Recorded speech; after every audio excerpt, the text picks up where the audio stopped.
Hola, soy el Dr. Miguel Ángel Guañeli y hoy te voy a explicar un poco sobre la forma en la que crecen los niños.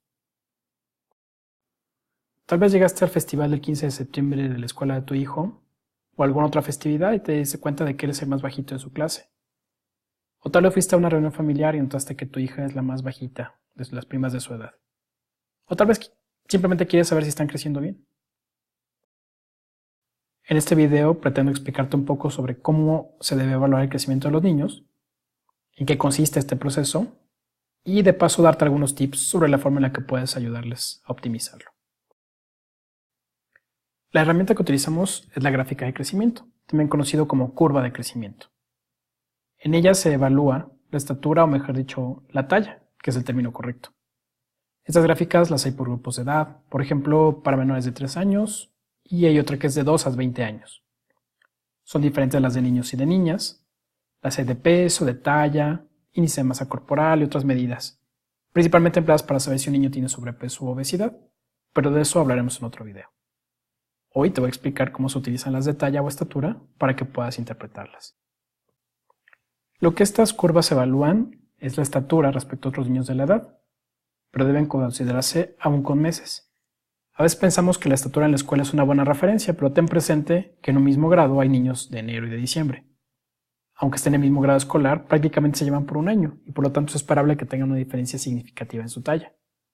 Así que el principio de estas gráficas es comparar a un niño o niña con los de su misma edad y del mismo mes de nacimiento.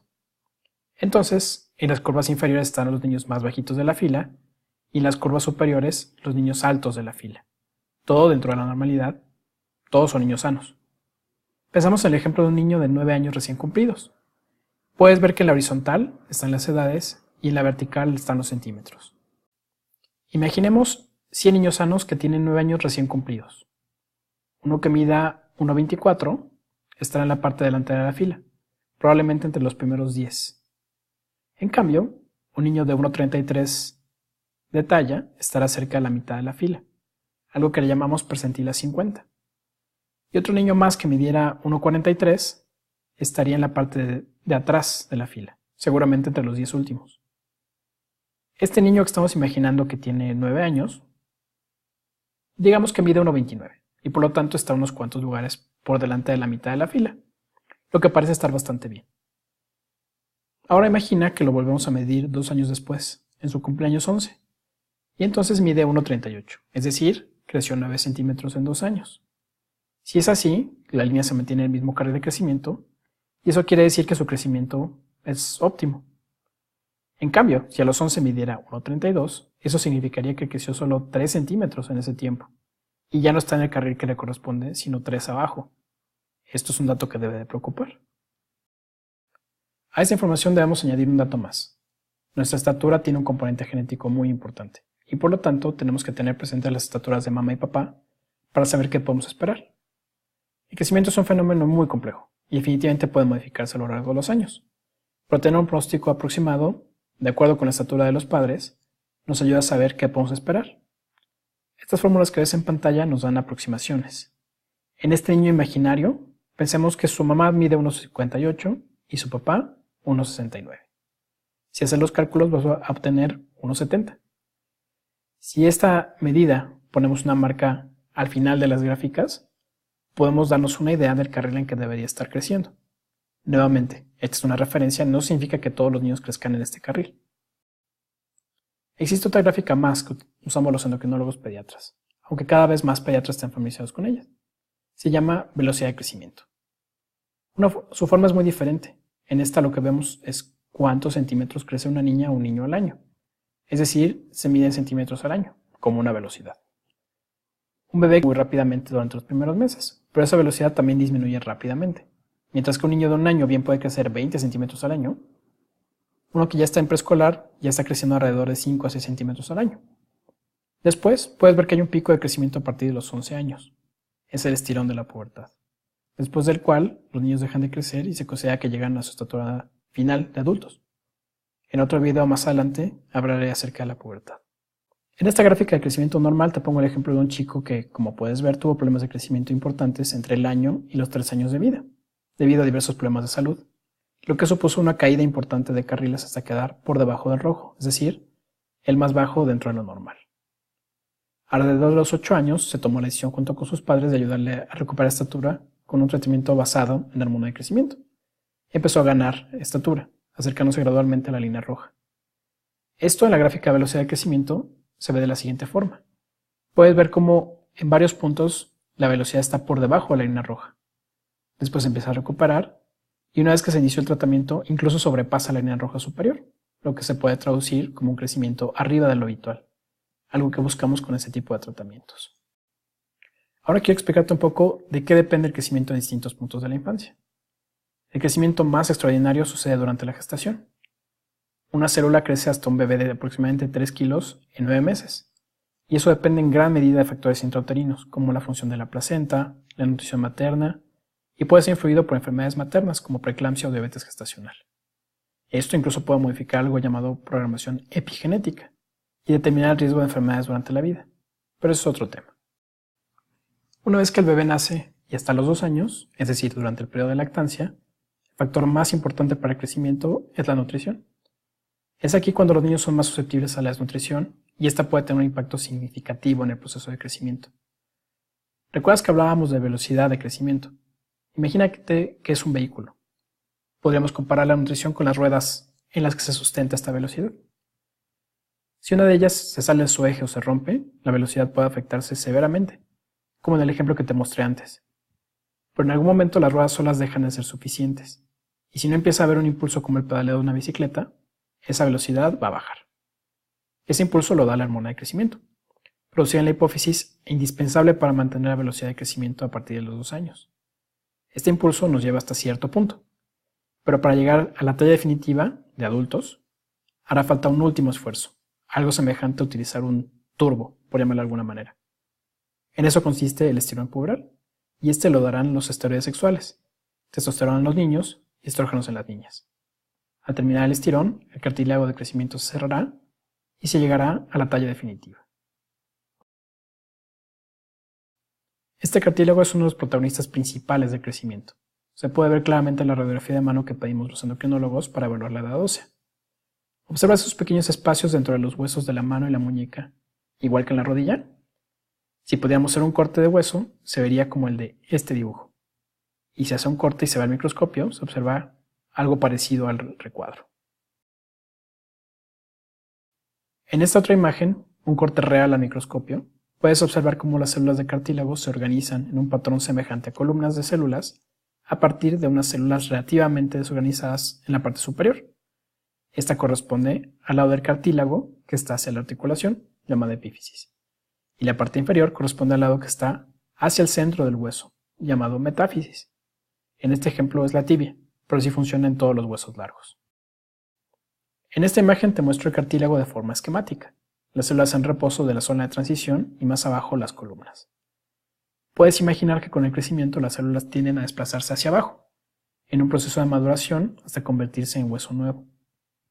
Antes de eso, el cartílago se ensancha, ya que aumenta el número de células, pero también estas aumentan de tamaño, un fenómeno llamado hipertrofia.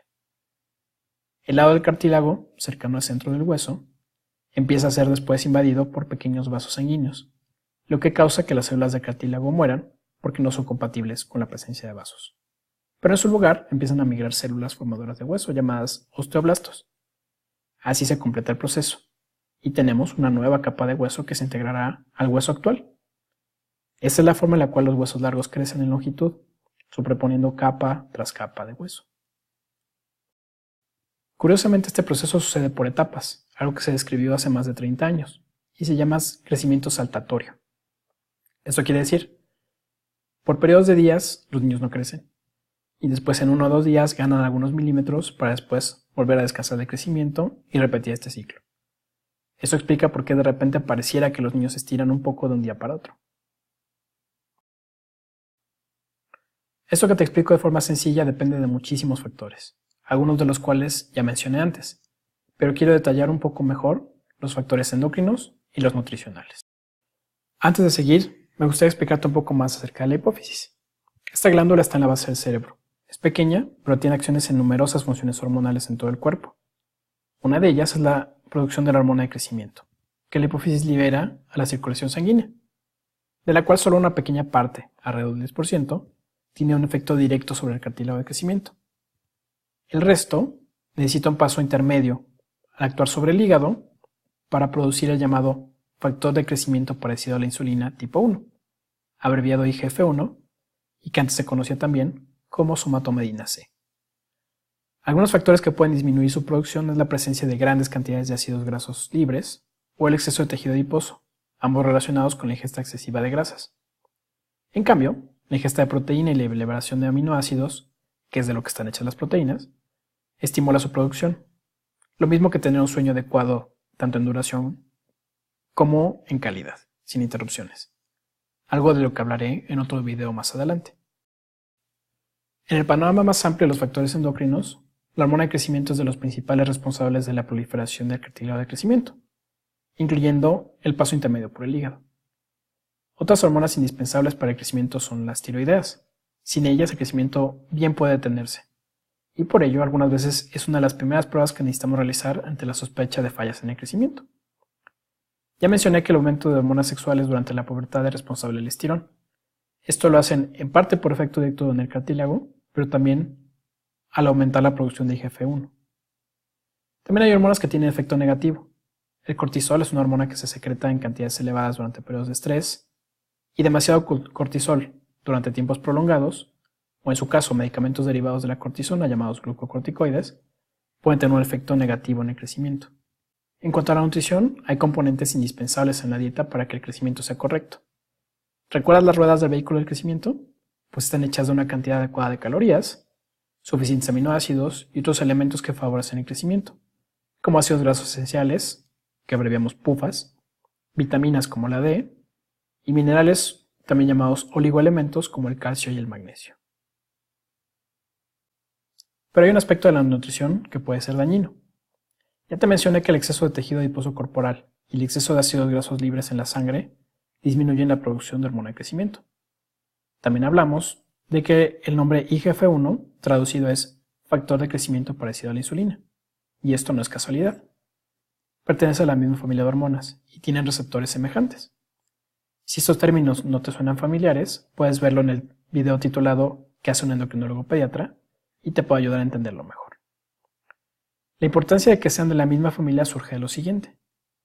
Cuando ingerimos carbohidratos de cualquier tipo, el páncreas producirá insulina para procesarlos.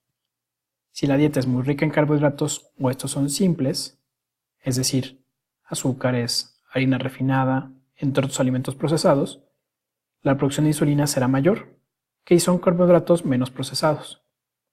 Si hay más insulina, esta compite en el cartílago de crecimiento con el IGF-1 y puede entorpecer su trabajo.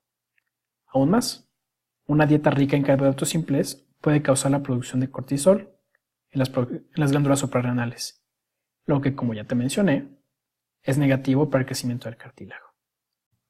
Mira estas gráficas. A modo de ejemplo, vamos a comparar 3 dietas diferentes y la cantidad de hormonas que se producen al ingerirlas. Nos interesa que se estimule la producción de IGF-1, porque esto promueve el crecimiento de los niños, mientras que demasiada insulina y cortisol pueden tener un efecto negativo. Las primeras barras corresponden a una dieta con carbohidratos complejos, como puede ser fruta y algún cereal integral, como avena.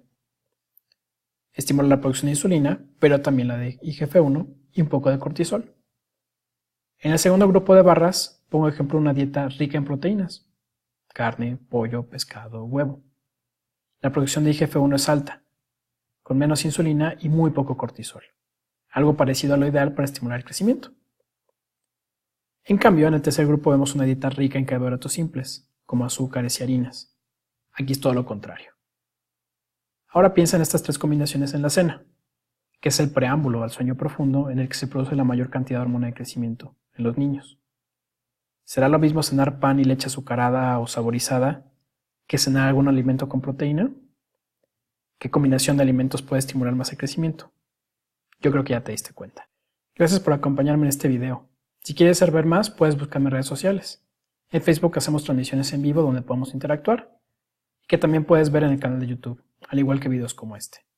También está mi blog lleno de información sobre temas relacionados y mi correo, si quieres contactarme. Nos vemos en el siguiente video grabado o en vivo. Saludos.